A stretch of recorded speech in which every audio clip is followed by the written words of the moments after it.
C'est pas bien. Oui, oui, c'est visible. Allô? Oui, Mon allô? écran est visible par tous? Oui, elle est visible de mon côté, monsieur Foyus. D'accord, merci. De mon côté aussi. D'accord. Ok. Bonsoir à tous. Bonsoir à monsieur Albéi Kessé, le modérateur de cette conférence. Donc, moi, je suis Fréjus Tanguy Sissou. Je suis ingénieur agronome et consultant en zootechnie. Je suis du Bénin, je réside à Cotonou. Et j'ai été invité quand même pour pouvoir animer ce webinaire sur la gestion technico-économique d'une entreprise, précisément le cas d'une entreprise d'élevage avicole. Donc, sans plus tarder, je vais d'abord demander à M. Albéric Essay comment est-ce que ça va se dérouler. Je finis d'abord la présentation et après je prends les questions ou bien les participants peuvent au fur et à mesure que j'évolue, poser des questions.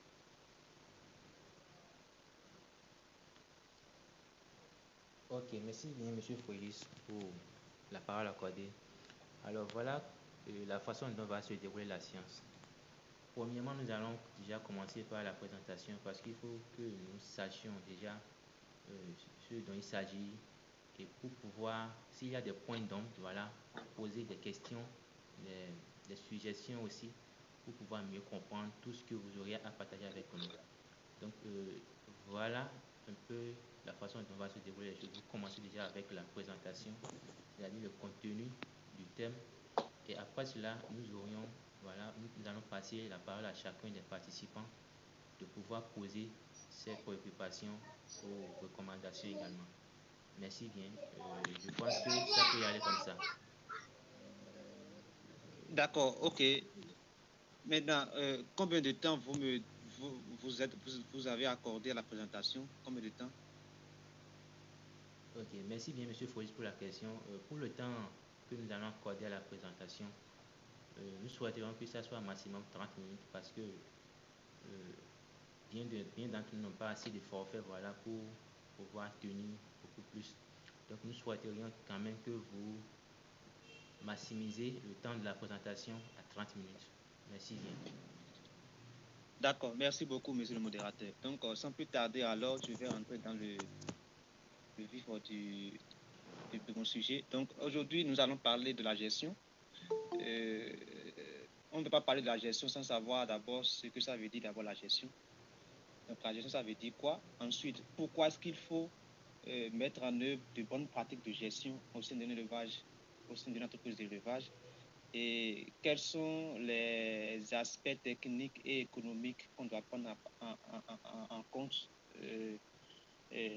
quand on veut faire une gestion d'un élevage avicole. Et nous allons finir par un exemple d'outil de gestion technique et économique d'un élevage avicole qui est un cas pratique qui est déjà existant sur le terrain. Alors, quand on parle de gestion de façon générale, de façon littéraire, tout le monde va dire bon, que c'est l'action de gérer quelque chose. Donc, quand on dit gestion, c'est l'action de gérer quelque chose. On est d'accord? Mais quand on revient maintenant dans le cas pratique maintenant d'une entreprise, c'est l'ensemble des stratégies axées sur la croissance de l'entreprise et l'obtention des résultats. C'est-à-dire l'ensemble de tout ce qui est stratégie de bonne pratique que l'on met en place dans l'entreprise pour assurer au fait la croissance de son entreprise, pour assurer l'obtention de meilleurs résultats au sein de son entreprise. Donc, on peut aussi le dire comme la mise en œuvre de l'ensemble des ressources. Voilà. Donc, c'est qu'on a des ressources qui sont disponibles, qu'on gère de façon appropriée pour pouvoir maintenant rentabiliser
il faut faire le suivi de ce plan de gestion-là pour s'assurer réellement que l'objectif que l'on veut atteindre là, qu'on se rapproche progressivement de cet objectif-là, et ensuite maintenant prévoir en fait des plans pour pouvoir en fait des plans et des actions pour pouvoir faire face aux imprévus et puis les surmonter afin qu'elles ne piétinent pas trop l'activité que l'on mène. Alors pourquoi maintenant alors maintenir une bonne gestion au sein de l'élevage avicole? Pourquoi il faut maintenir une bonne gestion au sein de l'élevage avicole? Alors, d'abord, quand on parle d'élevage, d'abord c'est l'entreprise. La plupart en fait, de ceux qui se lancent dans l'élevage, en fait, ne prennent pas ça réellement comme une entreprise. Vous voyez? Donc, quand on parle d'une entreprise, c'est qu'il y a forcément des intrants, donc des ressources qui entrent dans l'entreprise, et il y a maintenant des produits finis qui sortent de l'entreprise. Donc, tant qu'il y a déjà des ressources qui entrent dans l'entreprise, qui entrent dans le système du moins, et qu'il y a des produits qui sortent, forcément, on doit forcément mettre en place forcément un plan de gestion. Forcément. Donc, un élevage, c'est une entreprise. Non seulement ça, c'est une entreprise qui est principalement orientée vers la création de profits aux promoteurs. Donc, je suis promoteur, j'ai créé une entreprise, j'ai créé un élevage. Donc, c'est mon entreprise à moi. Je veux vivre de cette entreprise-là.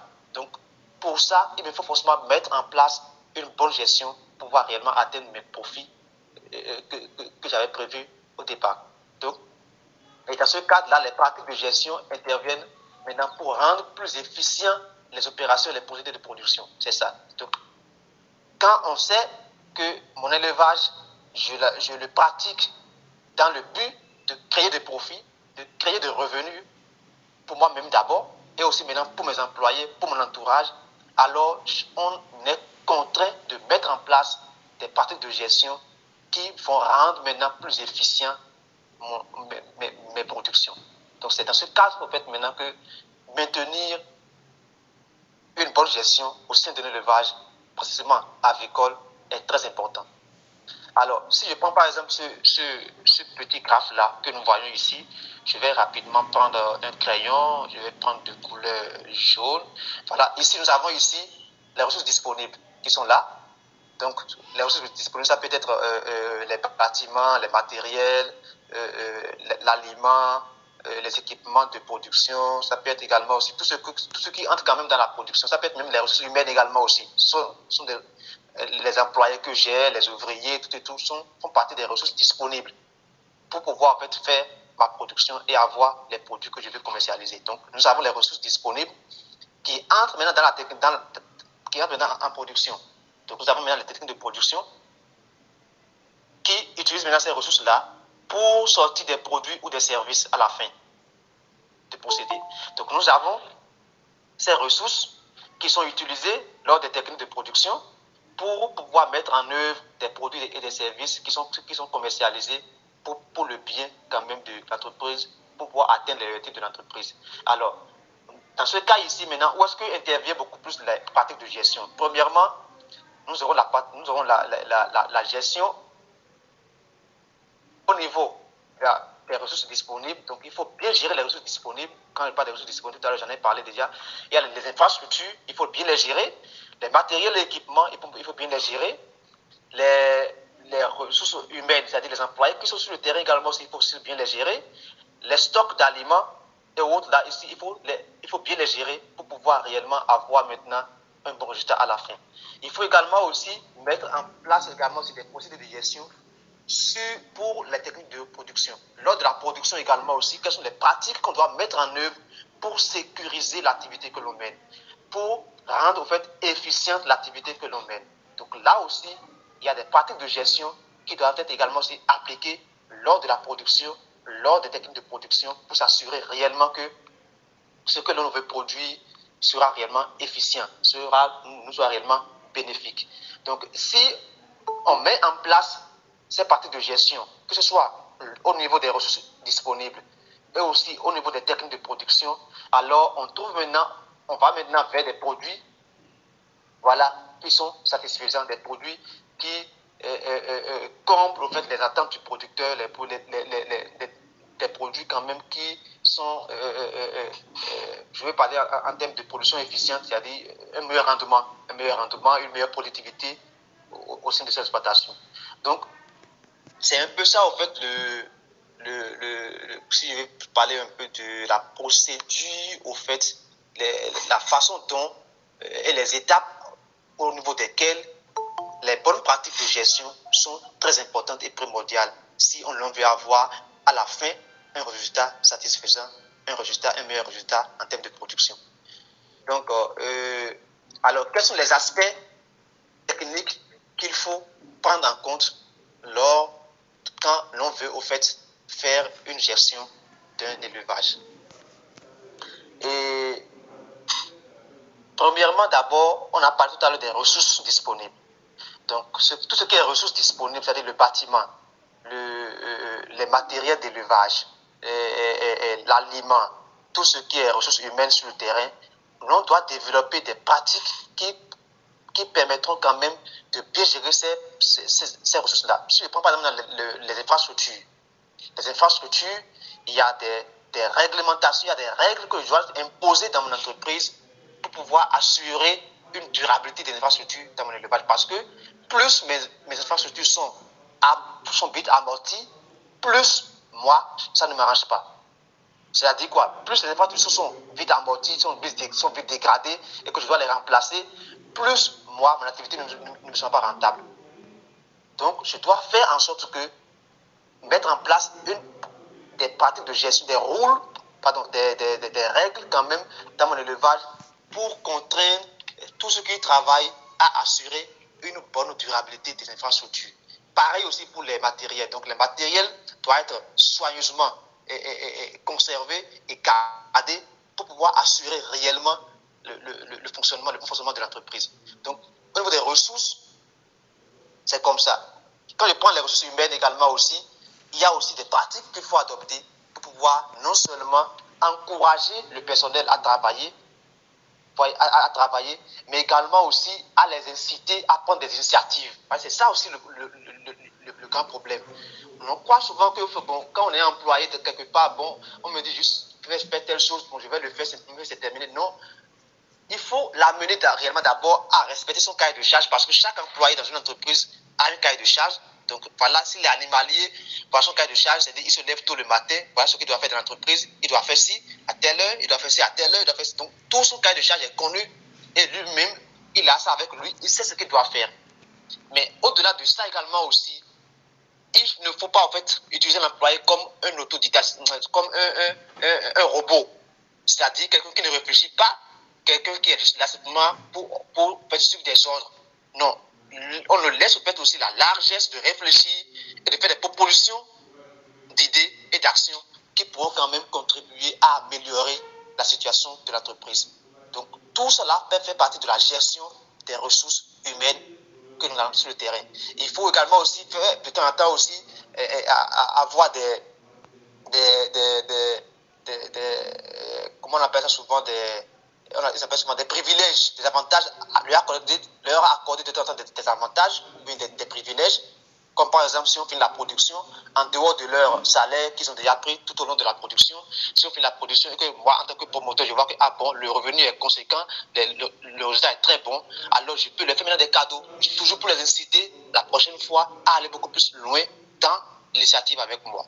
Donc ça c'est du côté de la gestion des ressources. Donc il faut réfléchir à cela et mettre en place des stratégies qu'il faut pour pouvoir gérer chaque aspect de chaque ressource quand même qui entre dans la production de l'entreprise. Parce que si c'est mal géré, si les ressources sont mal gérées, forcément, tout au long de la chaîne jusqu'à la fin, la sortie du produit, vous aurez des problèmes dans votre entreprise. Donc il faut toujours mettre la barre très haute à ce niveau-là. Maintenant, si on vient maintenant au niveau des techniques de production, il faut maintenant mettre en place des stratégies pour pouvoir collecter et enregistrer des données réglementairement, des données réglementaires sur votre élevage. Des données comme par exemple, si je fais par exemple maintenant l'élevage de poulet de chair, je dois voir comment est-ce que mes animaux évoluent en termes de croissance. Et donc, pour pouvoir le faire, il faut collecter des données réglementairement. Allô? Allô? Allô? Il y a un micro qui est ouvert. Donc, il faut collecter les données de façon réglementaire et pouvoir, en fait, à la fin, faire des analyses de ces données-là. Comme par exemple, je ne sais pas maintenant, on peut collecter des données sur l'effectif des animaux. Donc, on parle des cas de mortalité, par exemple. Tout doit être enregistré dans mon élevage. Je dois enregistrer les mortalités que je connais, que mon élevage subit chaque jour, par exemple. Les causes possibles de ces mortalités-là doivent être aussi enregistrées, tout et tout. Et pour pouvoir savoir, pour que à la fin, je puisse avoir des éléments quand même pour pouvoir analyser ma production et prendre une décision. Donc, les collectes de données sont très importantes dans une entreprise d'élevage avicole, surtout avicole. C'est très important, vous devez prendre des données.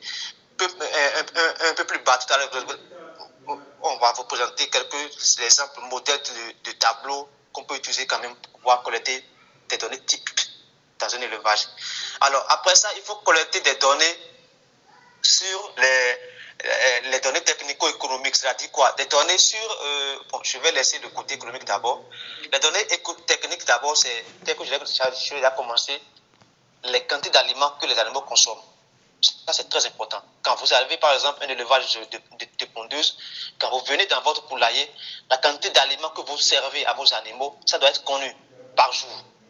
Donc, vous devez avoir des bases de données dans lesquelles ces données sont enregistrées régulièrement.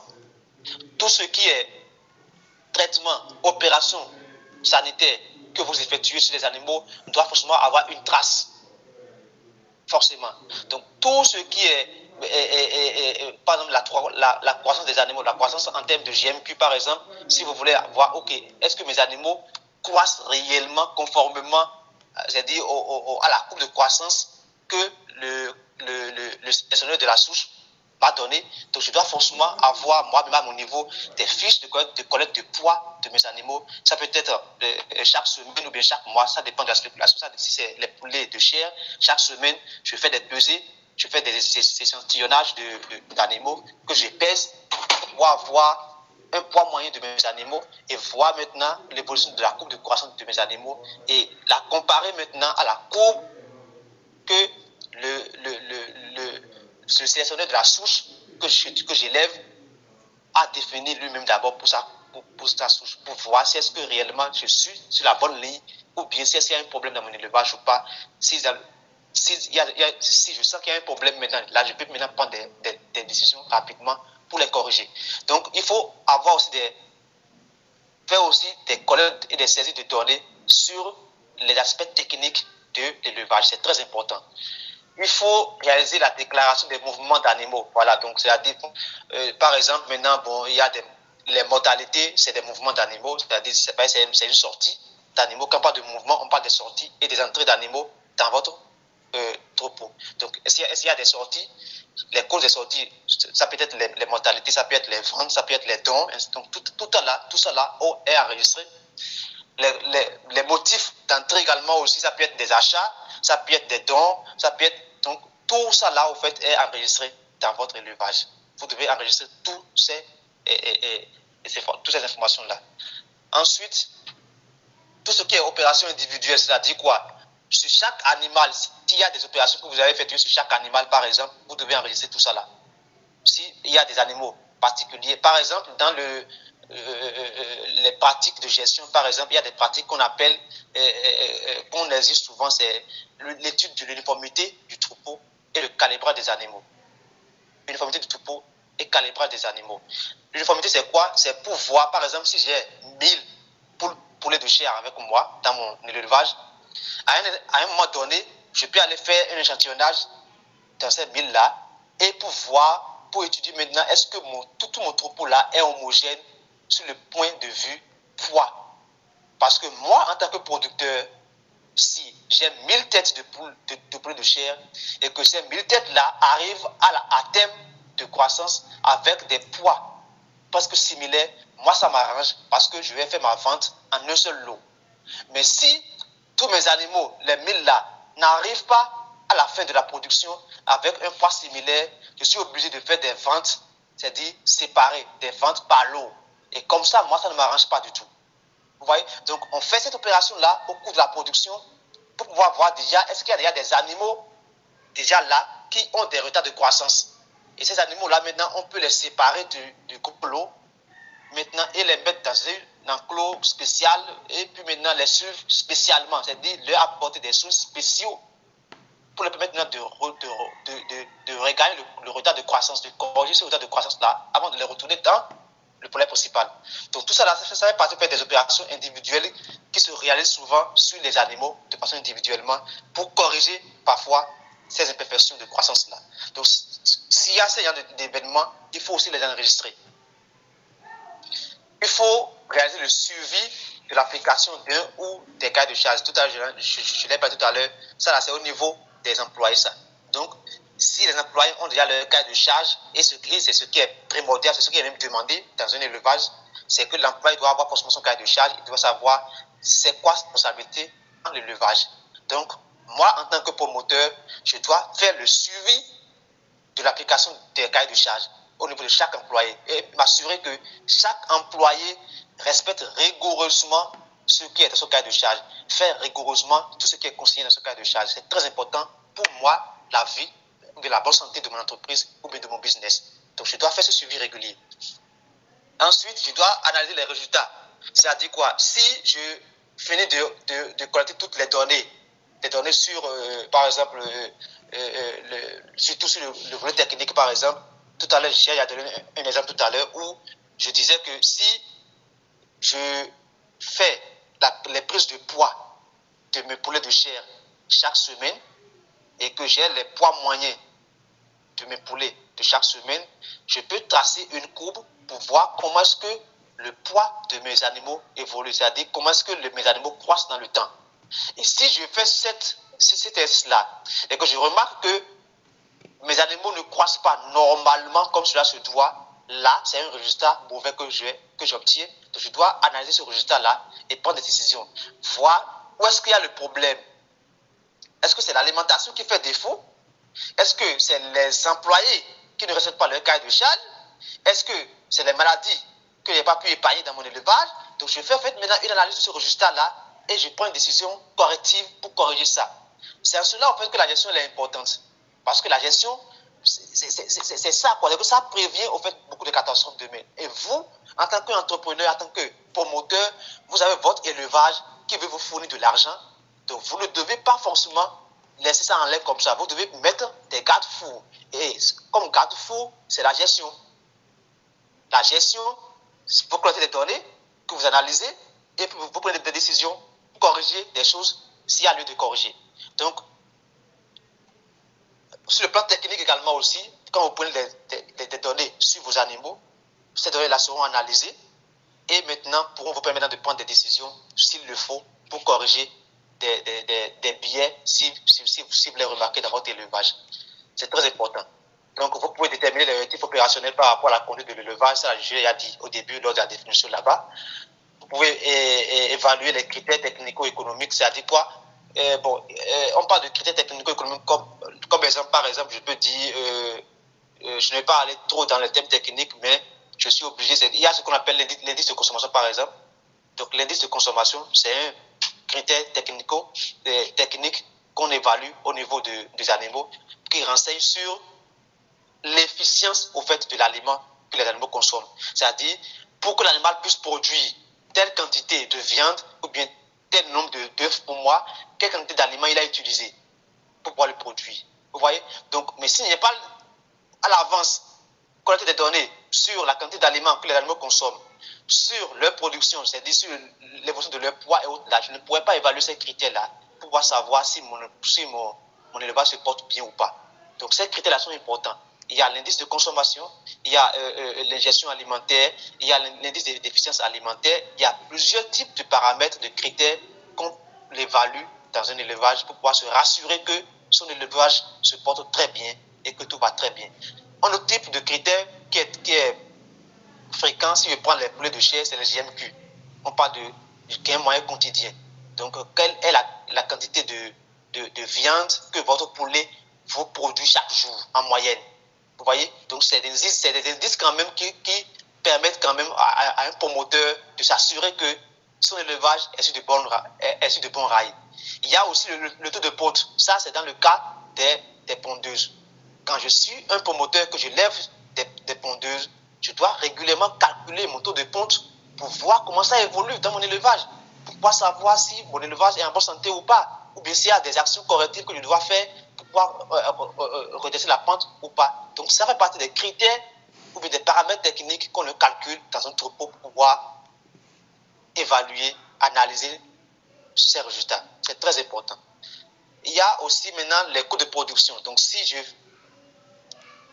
après avoir collecté tout ce qui est donné lors de la production, quand je finis la production, maintenant, je calcule le coût de production pour savoir, ok, un œuf que j'ai produit dans mon élevage m'a coûté tel montant. Vous voyez, pas plus tard que la semaine dernière, j'ai fait une étude comme ça pour un monsieur, et quand j'ai fini, j'ai vu qu'un œuf que lui va produire dans son système va lui coûter 65 francs CFA.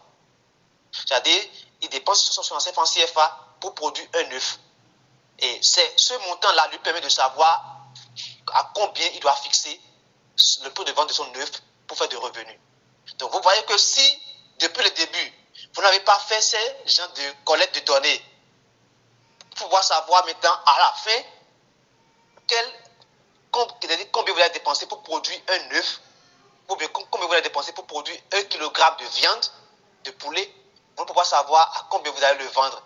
Donc c'est dans ce cas en fait que beaucoup d'entreprises vendent les produits dans n'importe quel marché et n'arrivent pas à faire les revenus, n'arrivent pas à faire les recettes qu'il faut.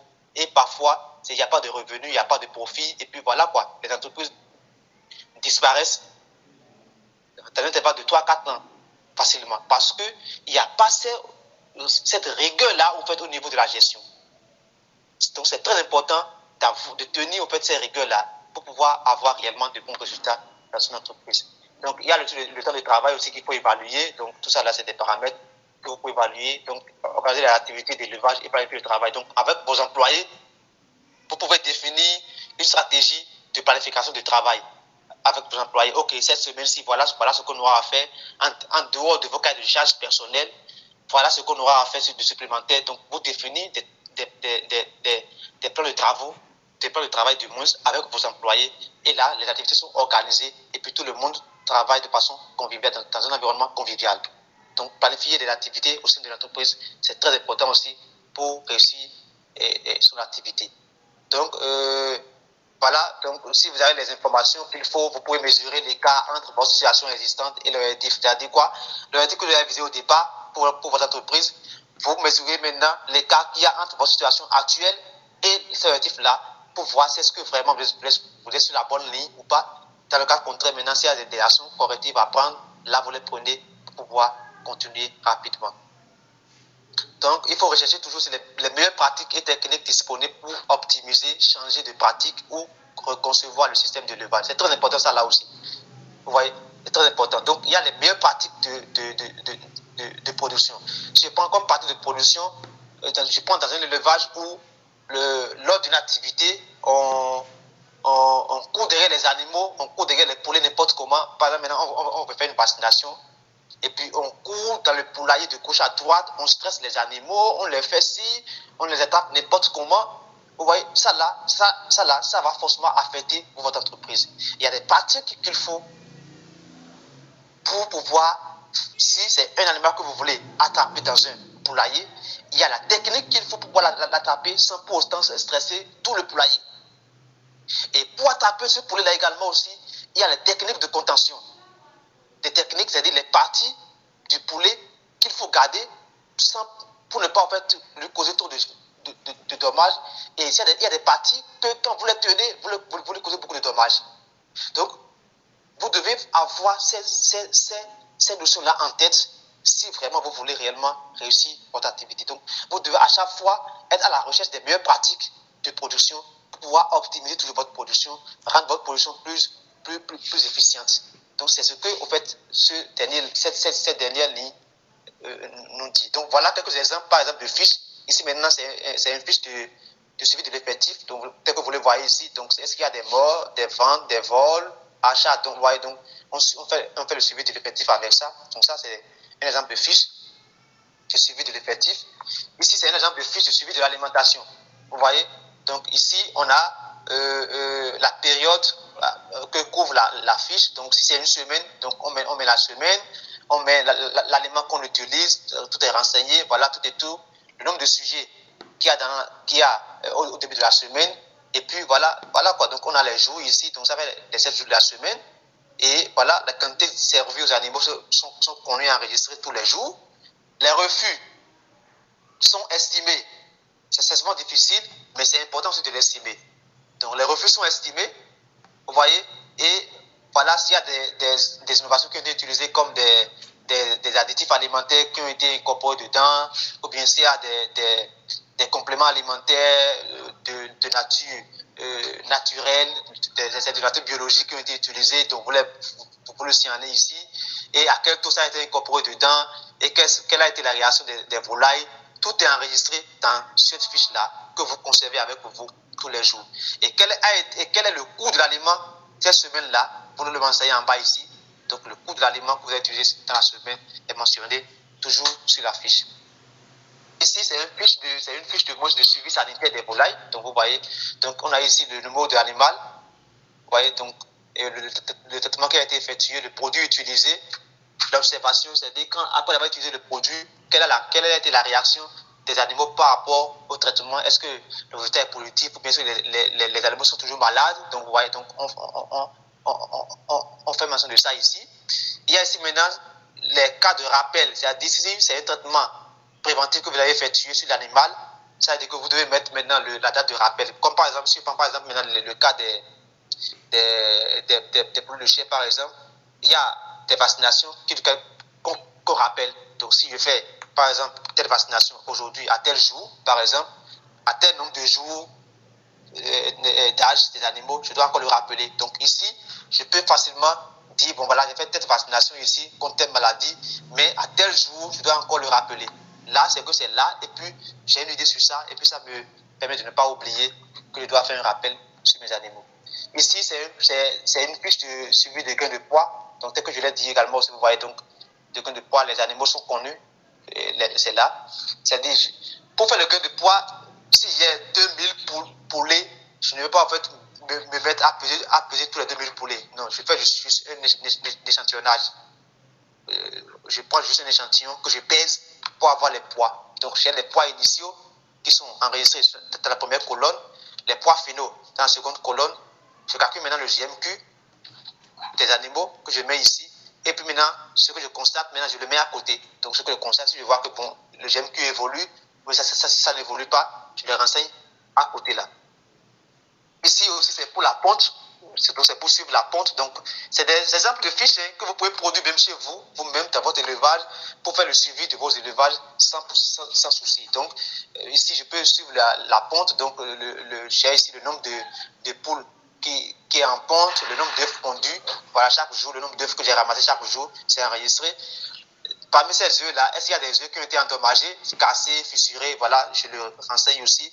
Et le nombre d'œufs non endommagés, là, je le calcule que je mets là. Parce que c'est les œufs non endommagés qui seront commercialisés. Donc, c'est cette dernière ligne-là qui est importante pour nous.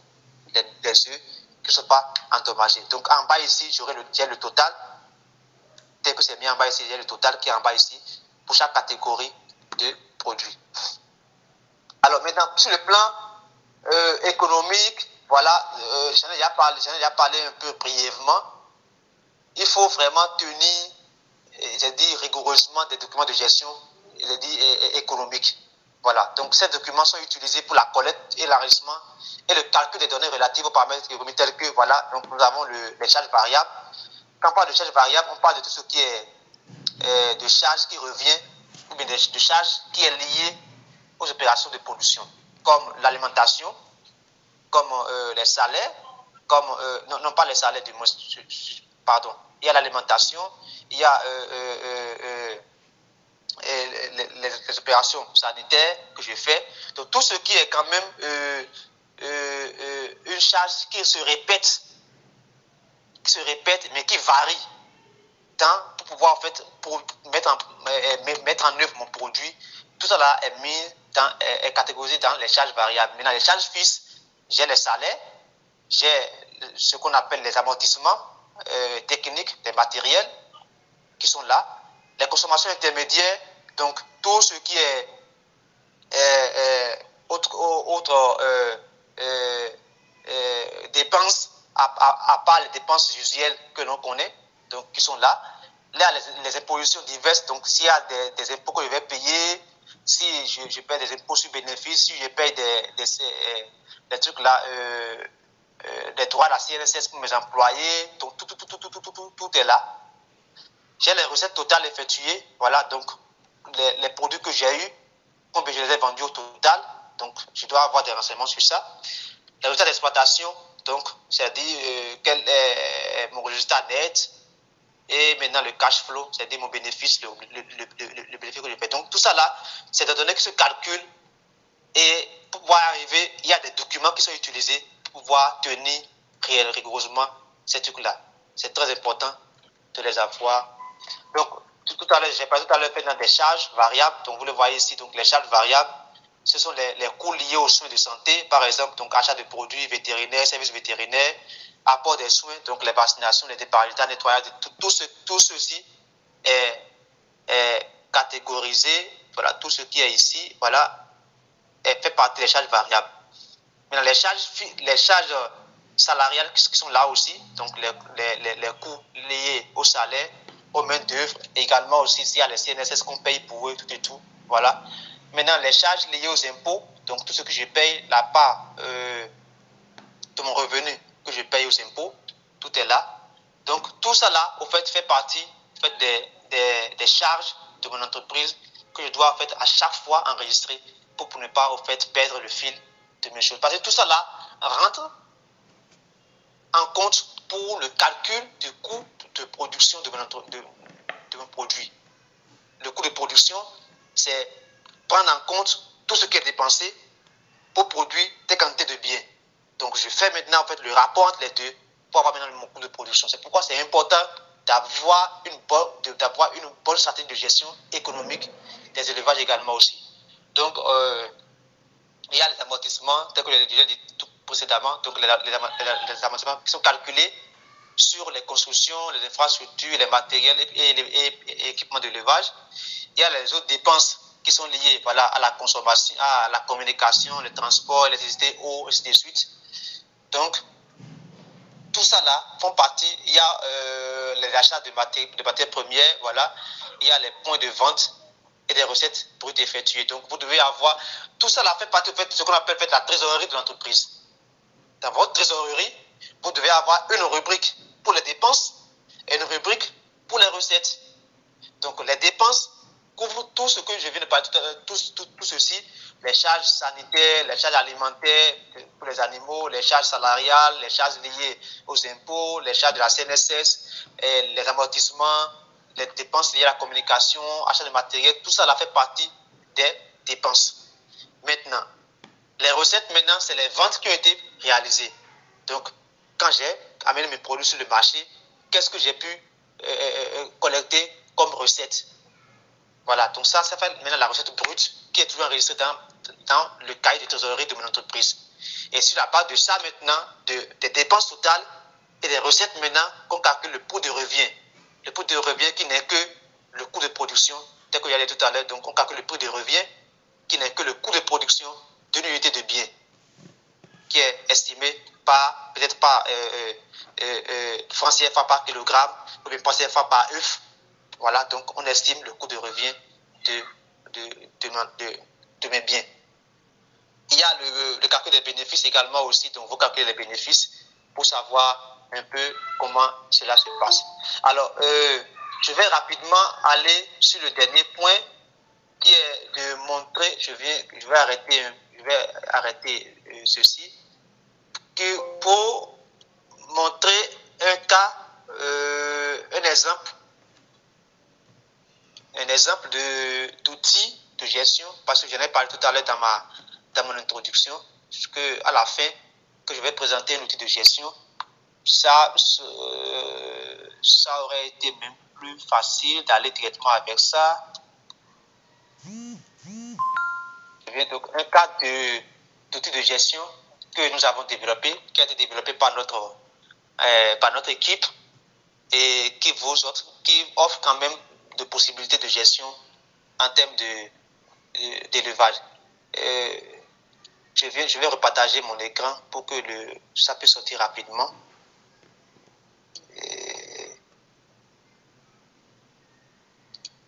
Partager mon écran, je suis là. Intégralité.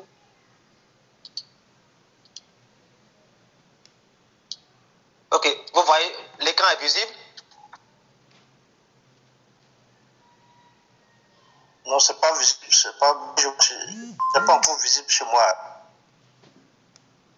Ok, je viens, je vais stopper encore et puis je vais repartager.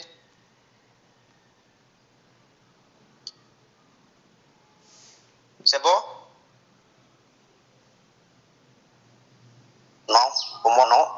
J'ai pris des autres voix, mais c'est toujours votre photo. Donc, vous ne voyez pas la fenêtre de logiciel que je viens d'ouvrir. Vous ne voyez pas ça? Bon, je sais pas. Je vois pas pourquoi c'est là. Moi, c'est bon. Ok, c'est bon, c'est bon. Maintenant, c'est bon. C'est bon? Oui, c'est bon. Le problème, moi, j'ai pas de téléphone portable. Donc, si après, bonsoir, monsieur Charles de la Guinée-Bissau. Oui, très bien. Oui. Monsieur Charles, j'ai reconnu votre voix. S'il vous plaît, il y a un micro qui est allumé, s'il vous plaît. Allô? Merci. Donc, je disais que si après on pouvait avoir ça, ça allait faire beaucoup plaisir, hein, parce que j'ai un téléphone portable, je vois ça miniature. D'accord, il n'y a pas de souci, on verra ça. Donc ici, vous voyez ici, c'est un logiciel que on a conçu pour faire la gestion. Avec le logiciel, tel que vous l'avez vu tout à l'heure, vous pouvez gérer autant d'élevage que possible. Donc, je vais revenir en arrière. Je vais revenir en arrière pour vous montrer la possibilité quand même voilà, je suis là. Voilà, vous voyez ici, donc, ici maintenant, il y a déjà trois élevages qui ont été déjà enregistrés dedans. Vous voyez, il y a l'exploitation de Boycon, celle de Ketou et celle de Zivier. Donc, tout ça, c'est des localités ici au Bénin. Donc, vous pouvez créer autant d'élevage dedans que vous le souhaitez. Ok. Donc, autant d'élevage que vous souhaitez, vous pouvez créer. Donc, vous appuyez sur nouveau ici. Donc, vous enregistrez juste le nom de l'élevage et puis vous enregistrez. Donc, vous mettez le nom. Je peux mettre peut-être maintenant élevage Congo. C'est un exemple, hein, élevage Congo. Voilà, j'enregistre.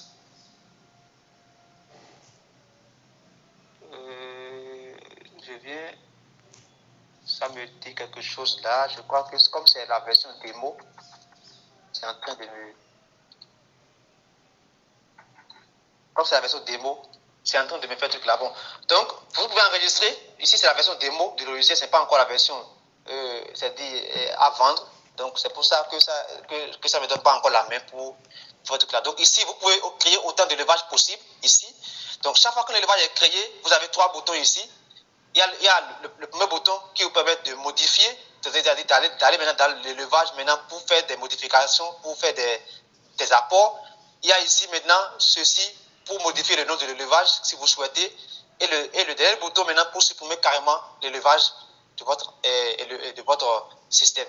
Donc quand je prends le premier bouton qui parle de gestion, c'est-à-dire d'ouvrir en fait, le logiciel, donc je vais dedans. Voilà. Donc ça m'ouvre automatiquement ce tableau de bord là que j'ai ici, qui a 3 fenêtres en haut ici. La première fenêtre c'est les informations diverses, donc ça me présente déjà en fait, ça me donne un résumé de mes dépenses en aliments, de mes dépenses en santé de ce mois, donc le mois dans lequel je suis, de mes ventes, les ventes que j'ai réalisées dans ce même mois là, ça me sort ça. Tout ce qui est dépenses, autres dépenses comme communication, tout et tout, ça me résume ça. Et mes amortissements, mes charges en termes d'amortissement aussi sont présentées là. Donc ça, c'est comme un tableau de bord qui vous donne déjà en fait, un aperçu au fait, de comment évoluent en fait, vos finances dans l'entreprise. Ici, c'est le tableau qui vous donne au fait le...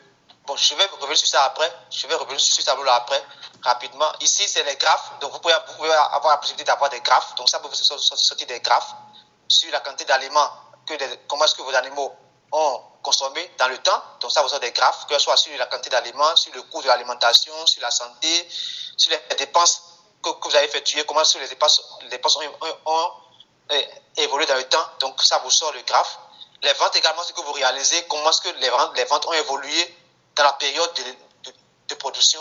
Ça vous sort aussi un graphe pour vous montrer aussi cela. Mais pour cette fenêtre-là, permettez-moi de revenir sur ça tout à l'heure, après avoir présenté les rubriques qui sont ici. Donc ici, à gauche, ici, nous avons, vous allez voir ici, il y a plusieurs rubriques ici. Il y a tableau de bord, il y a alimentation. C'est ici maintenant que je gère l'alimentation. Donc chaque jour, quand mes animaux sont nourris, je crée un nouveau et puis j'enregistre maintenant en fait la quantité d'aliments que mes animaux ont pu ingérer dans la journée. Donc tout est enregistré ici, donc l'espèce qui est concernée. Ceci, c'est un logiciel en fait, qui est fait pour gérer tout type d'élevage. Ce n'est pas uniquement la volaille. C'est tout type d'élevage. Donc vous pouvez gérer élevage bovin avec ça, élevage lapin, élevage porcin, tout ce qui est élevage quand même peut être géré avec ce logiciel-là. Donc ici, vous allez voir ici que quand vous venez ici, ça vous donne la main pour choisir l'espèce que vous voulez qui est concernée. Donc vous choisissez l'espèce, la date à laquelle vous avez donné l'aliment, vous mettez la date, le prix unité de l'aliment dans cette période-là, vous le mettez là, quelle est la quantité d'aliments que vous lui avez servi, vous le mettez là.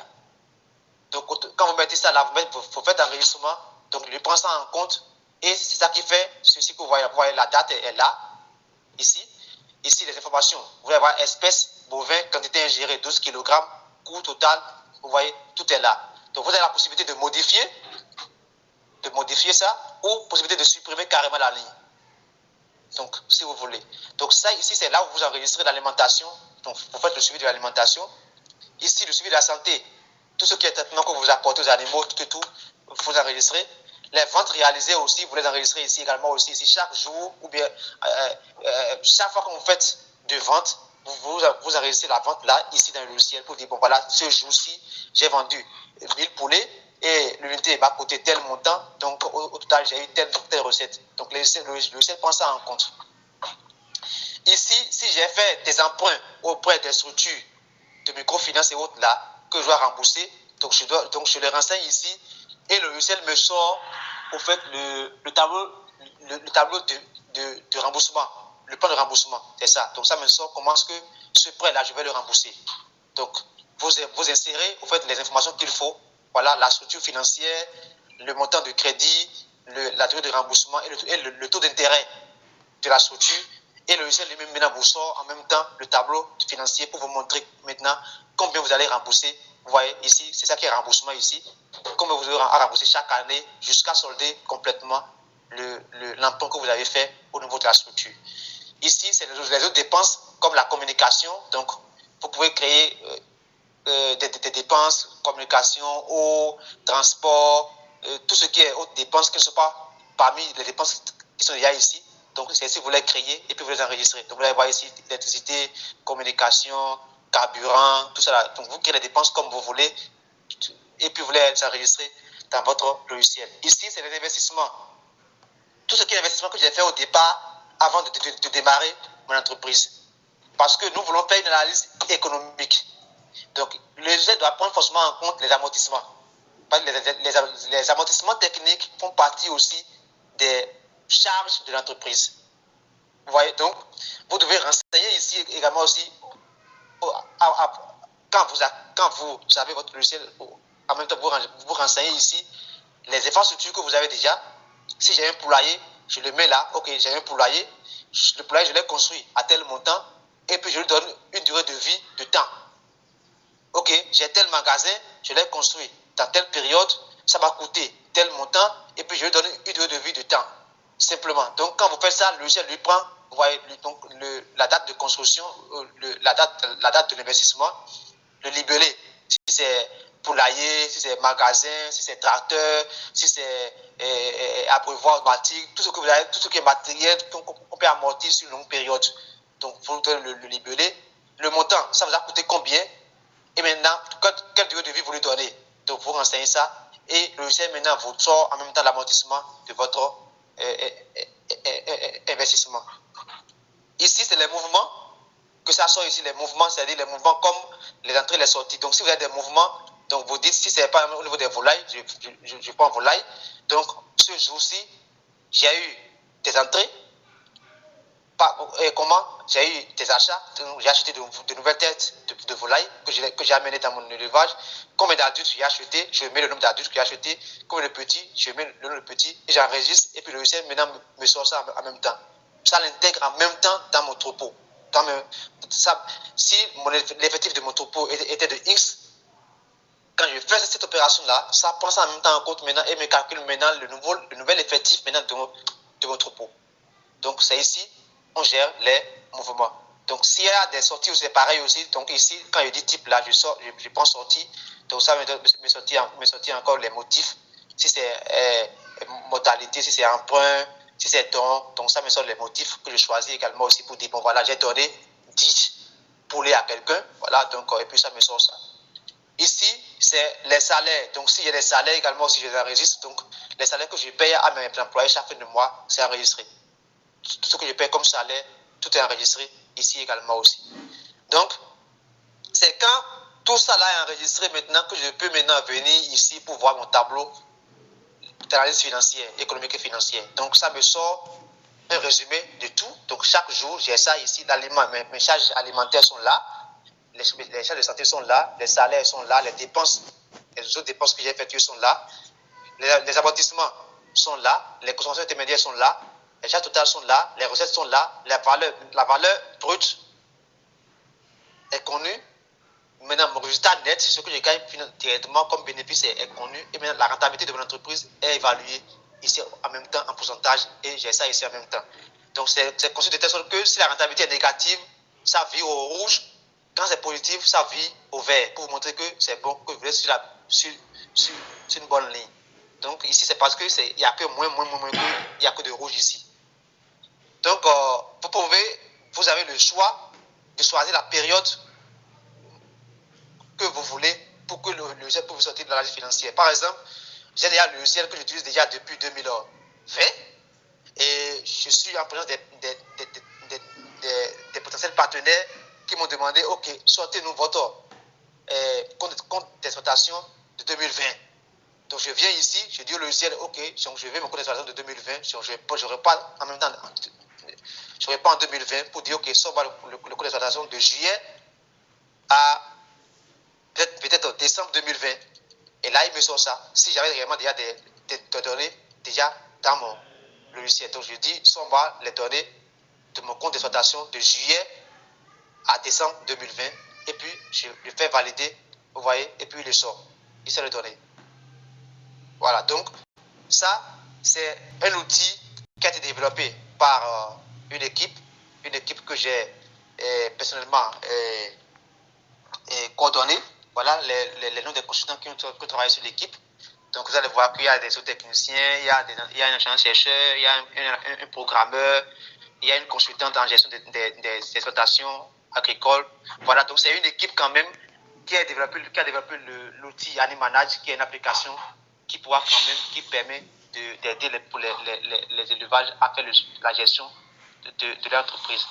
Donc, l'entreprise, pour finir, vous pouvez l'utiliser en version en français comme version en anglais. Donc, vous avez la possibilité de changer la langue en anglais ou bien en français, la langue que vous souhaitez. Donc, ici, c'est un exemple typique de gestion, d'outils de gestion. Parce qu'aujourd'hui, à l'ère du numérique, aujourd'hui, il faut qu'on aille vers des outils plus performants de gestion. Donc, c'est pour ça que nous pensons à ces outils-là. Donc, je crois que j'ai vraiment besoin du temps et le modérateur ne m'a même pas coupé. Allô, monsieur Albéric, vous êtes là? Allô? Oui, allô? Non, c'est pas toi. Oui, monsieur Foy, je suis là. Oui, monsieur Albéric. Oui, monsieur. Ok. j'ai vraiment épuisé le temps. Hein. Oui, c'est parce que... Donc, je ne sais pas... Oui, vous Oui, dites? ok, c'est parce que ce que vous disiez était vraiment intéressant, c'est pour cela que je vous ai laissé finir. Et donc, pour ne pas abuser du temps de nos participants, nous allons vous donner 10 minutes pour clôturer cette séance. D'accord, donc je crois que j'ai déjà pratiquement tout fini. C'est juste, si je veux résumer maintenant, c'est que dire que la gestion, elle est importante. Une chose est de maîtriser la technique de production. C'est-à-dire, je sais comment élever poulet de chair, par exemple. Si j'ai les poulets de chair, je vais les démarrer pendant 3 semaines. Je dois les donner telle quantité d'aliments. Je dois faire ci. Je connais la technique de production. Ça, c'est très bien. Maintenant, l'autre chose maintenant encore, c'est de savoir comment gérer l'entreprise. Comment gérer l'entreprise pour que les résultats que je vise pour mon business là soient atteints. Donc, c'est de ça au fait que nous parlons ici aujourd'hui. Donc, gérer, que ce soit sur le plan technique comme sur le plan financier. Parce que si c'est mal géré sur le plan technique, ça va présenter des répercussions sur le plan financier, sur le plan économique, sur la rentabilité économique de votre entreprise à la fin. Donc, il faut gérer sur le plan technique d'abord, s'assurer que tout ce qui est pratique de gestion, de bonne gestion, a été mis en œuvre dans votre exploitation avant de parler maintenant de l'aspect financier. Et quand en parlant même de gestion technique des élevages agricoles précisément, moi j'ai sorti un outil qui est un livre, un guide de gestion dans lequel j'ai décrit plusieurs pratiques de bonne gestion. Plusieurs pratiques de bonne gestion des élevages agricoles que vous pouvez facilement mettre en œuvre pour pouvoir assurer une bonne production dans votre entreprise. La bonne production. Maintenant, à ça maintenant, vous ajoutez maintenant les pratiques de gestion financière pour garantir maintenant votre rentabilité sur le plan financier. Donc je crois que c'est un peu ce que je veux dire par là. Et les outils de gestion, il y en a tellement, il y en a plein. Sur Internet, vous allez voir beaucoup d'outils de gestion. Il y en a de plusieurs sortes. Donc vous-même, vous pouvez concevoir même votre propre outil de gestion si vous avez les capacités de le faire dans Excel directement. Ou bien vous pouvez vous rapprocher d'un programmeur qui pourra vous aider à développer un logiciel de gestion. Toujours quand même pour que vous... Parce qu'une entreprise, c'est un investissement que vous avez fait. Donc il faut le sécuriser. Il faut le sécuriser. Il faut être sûr que cet investissement-là doit forcément vous rapporter ce que vous avez prévu comme revenu, comme bénéfice. Et tout ce qu'il faut mettre en place pour pouvoir y arriver est la bienvenue. Donc je crois que c'est un peu ça. Merci beaucoup.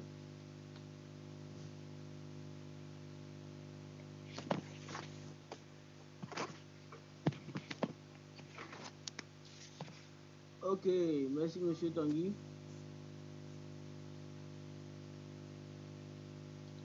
Oui, je vous reçois, Monsieur Hervé. Je remercie tout.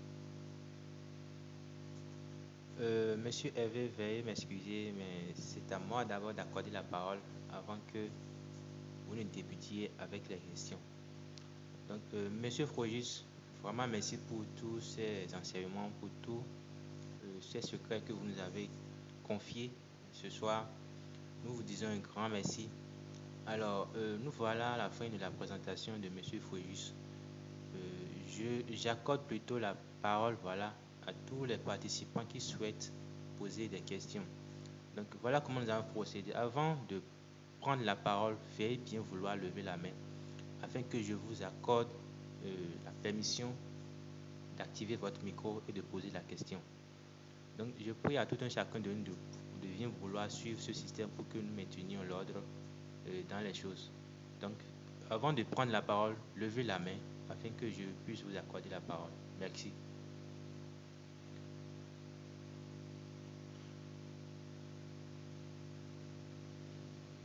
Monsieur Hervé, vous avez la parole. Ok, merci. Bien merci à M. Tanguy pour la présentation. Moi, j'ai deux préoccupations. En fait, je ne sais pas si j'ai pas bien suivi. Au niveau de la présentation sur le logiciel Animanage, je pense qu'il y a un tableau que M. Tanguy avait ouvert à un moment donné et a demandé d'abord à développer les autres parties avant de revenir sur ce tableau. Je ne sais pas si on est revenu sur ce tableau sans que je sache. Si on pouvait revenir sur ça encore pour que je comprenne mieux l'importance de ce tableau, ça me fera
chez vous, vous n'avez pas mis en place des techniques de gestion adéquates et que à la fin de votre production, vous remarquez que le plateau d'œufs, le plateau de 30 œufs chez vous est produit à 2200 francs CFA.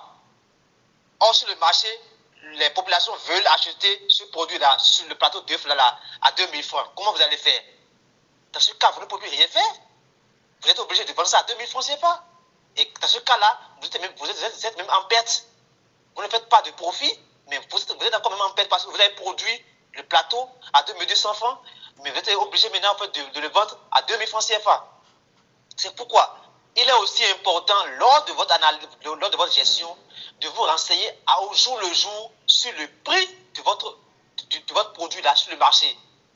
Et cela vous permet de vous imposer certaines pratiques pour minimiser les coûts de production.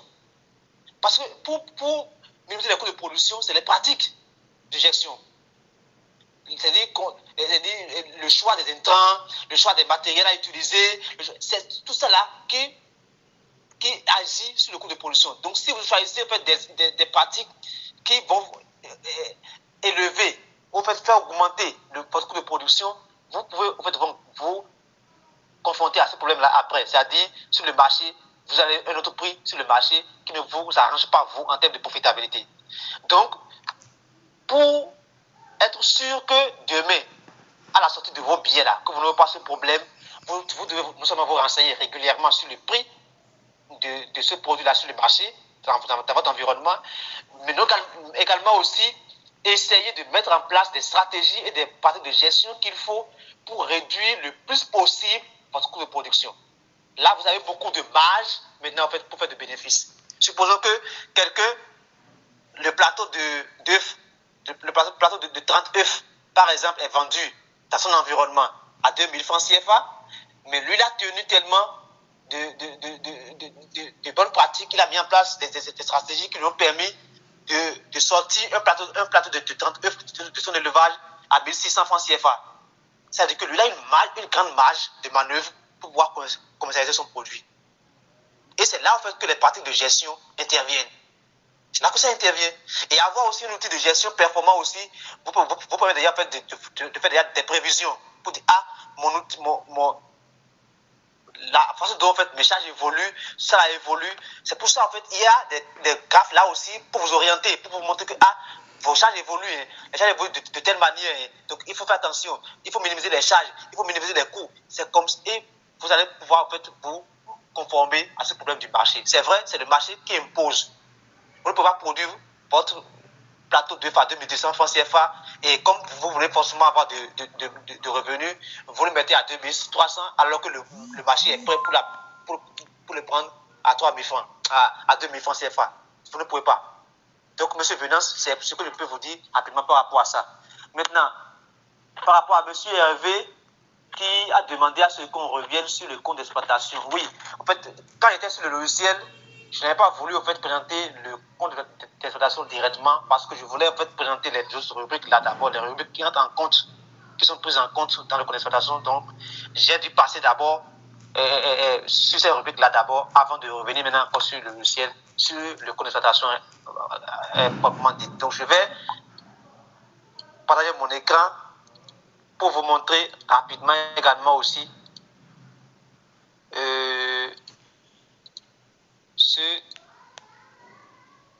voilà, j'espère que vous voyez mon écran. Donc c'est ça le tableau ici. Donc ici, c'est un tableau en fait de synthèse. Ça vous fait la synthèse, ça vous retrace en fait l'itinéraire de tout ce qui est de tout ce qui est trésorerie chez vous, tout ce qui est dépenses, tout ce qui est recettes que vous faites. Ça vous retrace ça.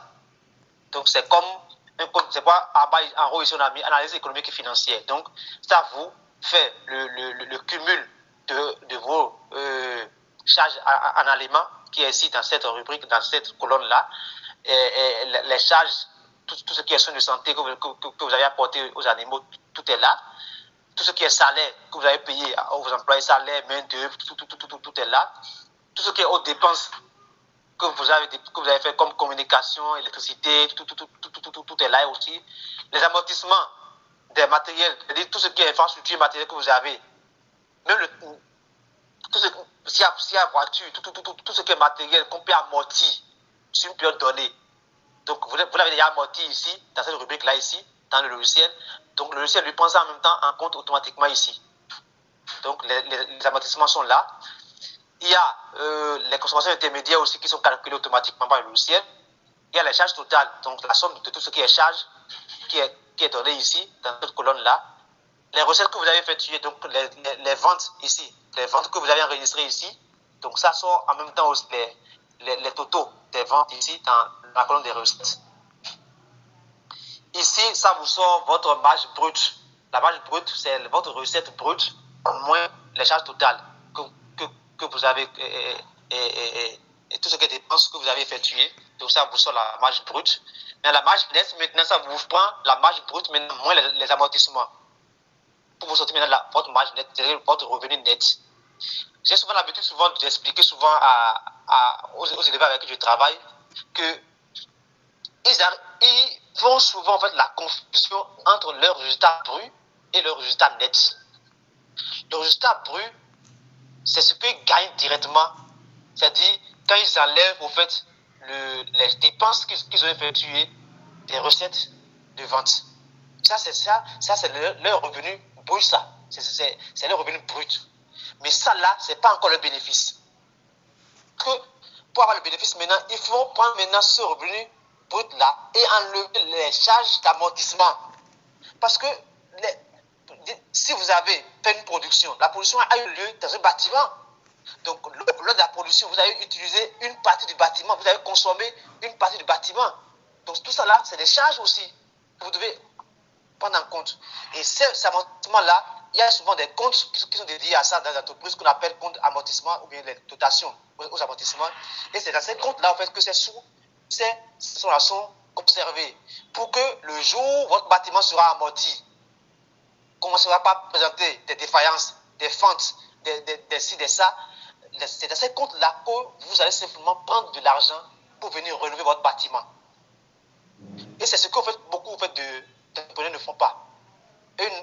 Pas ce compte-là, c'est bien que quand les bâtiments, les infrastructures commencent pas à se gâter, c'est là qu'on commence maintenant à courir maintenant pour aller à la banque pour chercher prêt pour rénover le bâtiment. Et c'est dans cette optique-là que nous, on a fait imposer ce logiciel-là pour montrer aux gens que le revenu brut, c'est-à-dire le bénéfice brut qu'ils ont là, c'est pas encore ce qui rentre dans leur poche comme profit. Ils doivent enlever encore de ça encore l'amortissement. Tout ce qui est amortissement dans leur système d'élevage avant d'avoir maintenant leur profit réellement comme promoteur. Donc, c'est ce que nous avons ici comme le net. Et maintenant, une estimation de la rentabilité. Donc, la rentabilité pour montrer un peu, est-ce que l'activité a été rentable pour vous dans cette période-là ou pas. Donc, ça vous montre la rentabilité. Et ces programmes, de telle sorte que si la rentabilité est négative, donc ça vire au rouge, donc ça vous dit, ah non, il y a un problème. Donc, ça, si la rentabilité, elle est bonne, ça vire au vert pour vous dire, bon, voilà que c'est bon.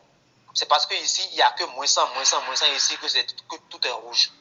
Maintenant, dernier aspect, c'est que vous pouvez programmer votre tableau. Vous pouvez demander au tableau de vous faire sortir des données des années antérieures. C'est ça ici. Donc, il y a début et fin. Vous pouvez sélectionner une période pour demander au logiciel de vous présenter votre compte d'exploitation de cette période-là. Donc, vous choisissez juste la période. Donc, vous pouvez prendre peut-être mars, février 2021, peut-être à décembre 2021. Et puis, vous demandez, soit moi, mon compte d'exploitation, dans cette période-là, vous faites valider, et puis il vous le sort. Donc, s'il y avait vraiment des données, les données allaient apparaître là. Pour chaque mois, vous aurez les données pour chaque mois jusqu'à la fin. Donc, je crois que c'est un peu au fait comment ce tableau-là en fait fonctionne, cette rubrique-là de logiciel fonctionne. Maintenant, votre seconde question, c'est est-ce qu'on peut retrouver les données de votre système d'élevage suite à un dysfonctionnement de votre ordinateur? Oui, vous voyez, cette version du logiciel que nous avons, c'est la version Windows. C'est la version Windows, ce n'est pas une version PHP. C'est avec la version PHP que vous avez la possibilité d'aller, même si vous avez des problèmes avec votre ordinateur, vous pouvez encore aller sur la plateforme encore pour recharger encore toute votre base de données. Mais ici, ce n'est pas encore cette version-là. On n'a pas encore fait la version PHP, c'est-à-dire la version en ligne. On n'a pas encore fait ceci, c'est la version qui s'installe sur ordinateur. Il y a un setup pour ça. Donc, vous prenez le setup, vous l'installez sur votre ordinateur et puis vous l'utilisez directement sur votre ordinateur. Donc, c'est un peu ça. Je ne sais pas si j'ai répondu fidèlement aux questions de monsieur Hervé. Maintenant, monsieur Charles demandait les conditions d'accès au logiciel. Voilà. Le logiciel, il est vendu au prix de 60 000 francs CFA. Le logiciel, c'est vendu à 60 000 francs CFA. Peu importe là où vous êtes, nous, on vous envoie juste le setup et avec le code d'activation. Donc, on vous envoie le setup, vous l'installez sur votre ordinateur et puis le code d'activation. Maintenant, nous sommes en train de faire du travail maintenant de telle sorte que on veut, en fait, mettre un système en ligne pour que ce soit plus nous-mêmes maintenant qui vous envoie le code d'activation. Si nous, on vous envoie le setup, vous l'installez sur votre ordinateur. Maintenant, pour l'activer, vous vous connectez à Internet. Pour l'activer, vous vous connectez à Internet et puis le PC se connecte directement à notre serveur en ligne qui lui génère automatiquement la clé d'activation en fonction de l'adresse IP de votre ordinateur. Et puis, ça prend ça en compte directement pour une fois de bon. Vous voyez, donc, c'est sur ça maintenant qu'on veut travailler maintenant cette semaine-ci pour pouvoir rendre ça plus fluide. Parce que, actuellement, maintenant, c'est nous-mêmes qui générons les codes et envoyons aux gens. Et là, c'est un peu contraignant. Donc, le logiciel se vend à 60 000 francs CFA. Donc, vous avez le setup et puis la clé d'activation. Et puis, l'utilisation, c'est à vie, c'est permanent. Tant que votre ordinateur n'est pas gâté, ça, c'est la question que le monsieur Evia a posée. Tant que votre ordinateur n'a pas un souci, n'a pas ça, vous pouvez l'utiliser à vie. Voilà. Maintenant, il y a monsieur Olivier qui a demandé l'utilisation du logiciel. Oui, vous voyez, c'est vrai. Tel que moi je l'ai expliqué tout à l'heure ici, c'était de façon sommaire. Je n'ai pas eu assez de temps pour l'expliquer convenablement parce qu'il y a beaucoup d'autres fonctions que je n'ai pas pu parcourir parce qu'on est limité par le temps. Donc j'ai survolé au fait un peu les choses pour vous le faire tout là. Donc si vous prenez le logiciel, nous on vous fait d'abord une formation. Tout ça là c'est inclus dans les coûts. Donc on vous fait une formation complète sur comment utiliser le logiciel. Quelles sont les données que vous devez collecter, à quelle fréquence vous devez les collecter ces données-là et comment est-ce que vous devez les enregistrer dans le logiciel. Maintenant, quand ces données-là sont collectées, saisies dans le logiciel, les résultats qui sortent du logiciel maintenant, comment est-ce que vous pouvez maintenant les exploiter, les expliquer, les analyser pour prendre des décisions. C'est ça en fait un outil. L'outil est là pour vous produire des résultats que vous allez maintenant analyser pour prendre des décisions, pour corriger au besoin votre élevage. C'est un peu ça. Donc, si vous prenez le logiciel, nous on vous forme sur comment utiliser le logiciel. On vous suit pendant un temps donné aussi par rapport à ça, c'est-à-dire on fait un suivi en ligne. Donc si vous avez des questions, pendant c'est 3 mois, on a pris. Donc si vous avez des soucis sur comment utiliser, vous nous faites signe et puis nous on vous répond automatiquement par rapport à ça. On a un spécialiste qui est connecté sur WhatsApp tout le temps. Donc lui il est là. Donc quand vous envoyez juste le message, il est là pour vous répondre. Voilà. Et puis pour expliquer les choses pour que vous ne soyez pas perdus, pour que vous n'entrez pas des données erronées dans le logiciel. Parce que si vous entrez des données erronées dans le logiciel, lui va vous faire sortir des données que vous ne pouvez pas expliquer pour votre élevage. Donc, ici, ce tableau, par exemple, vous pouvez l'exporter. Voilà, vous pouvez l'exporter vers Excel, vers Word. Et puis, pour toute utilisation, en fait, vous pouvez même le copier pour aller coller ça dans Excel. Vous pouvez faire tout ce qui est manipulation que vous voulez. Tout ce qui est donné ici, ce tableau-là, même les graphes aussi, je crois que c'est copiable aussi. Vous pouvez copier aussi les graphes. Voilà, vous pouvez les enregistrer sous. Voilà, les graphes. Quand vous avez les graphes, pour voir un peu comment est-ce que les quantités d'aliments que vos animaux consomment. Parce que ici, par exemple, si vos animaux consomment de l'aliment d'une manière inappropriée, ça veut dire qu'il y a un problème dans votre élevage. Donc la courbe, comment ça évolue, comment l'allure de la courbe peut vous renseigner sur l'état de santé de vos animaux. Parce que si les animaux normalement grandissent, ça veut dire qu'ils doivent consommer plus. Mais s'ils grandissent et que vous voyez que la consommation d'aliments en fait n'évolue pas correctement comme ça, ça veut dire qu'il y a un problème dans votre élevage. Donc vous devez commencer par réfléchir par rapport à ça. Donc c'est des outils en fait d'analyse.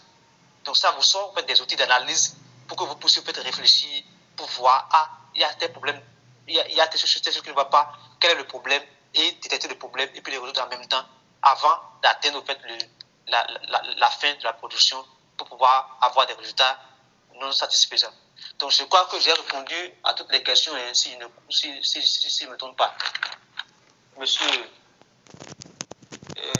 Essai.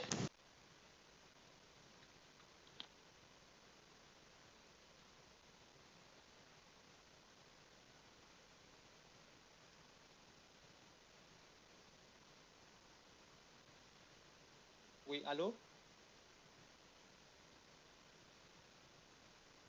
Allô? Oui, monsieur Foyus. Oui, Allô, allô? est-ce que ceux qui ont posé les questions sont satisfaits?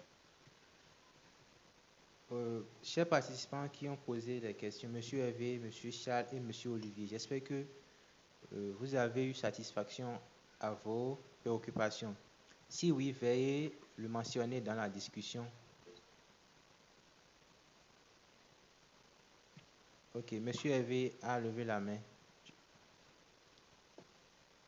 Ok, monsieur. Merci bien. Je pense que à un moment donné, j'ai eu des problèmes par rapport à mon truc là. Donc, je n'ai pas suivi concrètement la réponse de ma première truc là. Donc, je ne vais pas demander de reprendre. Ce serait exagéré. Peut-être en inbox, je vais prendre M. Tanguy pour avoir peut-être plus de trucs là. Bon, et si je suis intéressé par le logiciel, je vais peut-être mieux comprendre lors de la formation complète. Et pour la deuxième question, de toute façon, truc là, j'avais demandé si j'ai des trucs là, mais j'ai eu des réponses. C'est pas la version PHP, c'est plutôt la version Windows.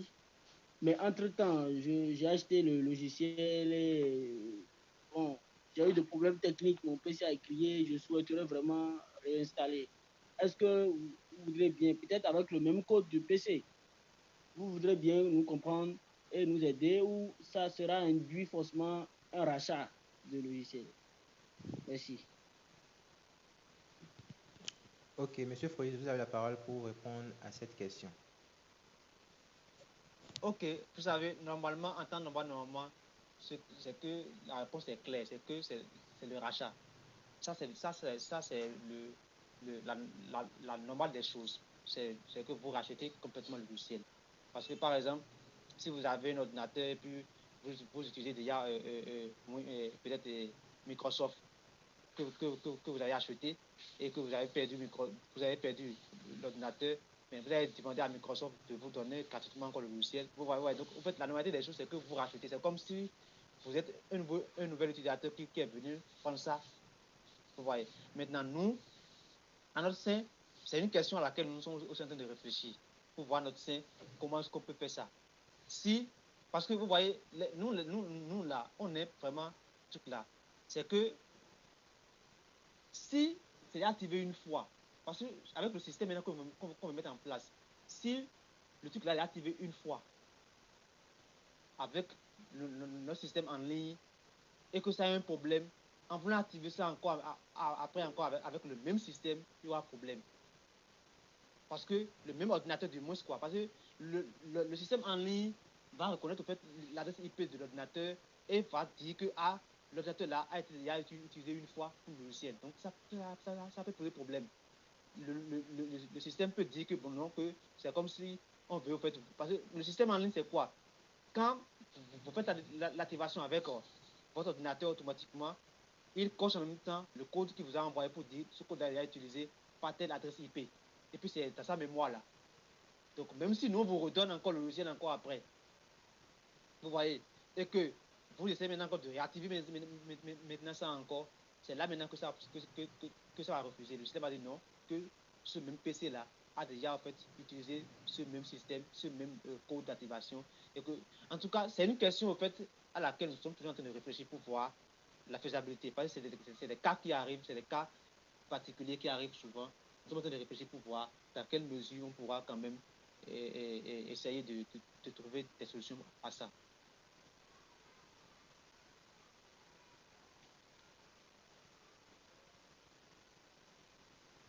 Ok, merci. Ok, merci monsieur Froyus pour la satisfaction accordée à monsieur Hervé. Alors, chers participants... Alors, si vous me permettez, je viens... Monsieur Essé, oui, je vais rapidement poser une question d'éclaircissement à monsieur Hervé. Ok, ok. Je veux mieux comprendre un peu quelque chose. Monsieur Hervé, est-ce que je veux comprendre, est-ce que c'est, vous parlez du cas où l'ordinateur sur lequel vous avez installé l'application est gâté et que vous avez pris maintenant un autre ordinateur, c'est ça? Non, pas du tout. Ok, donc l'ordinateur est gâté, donc vous l'avez réparé.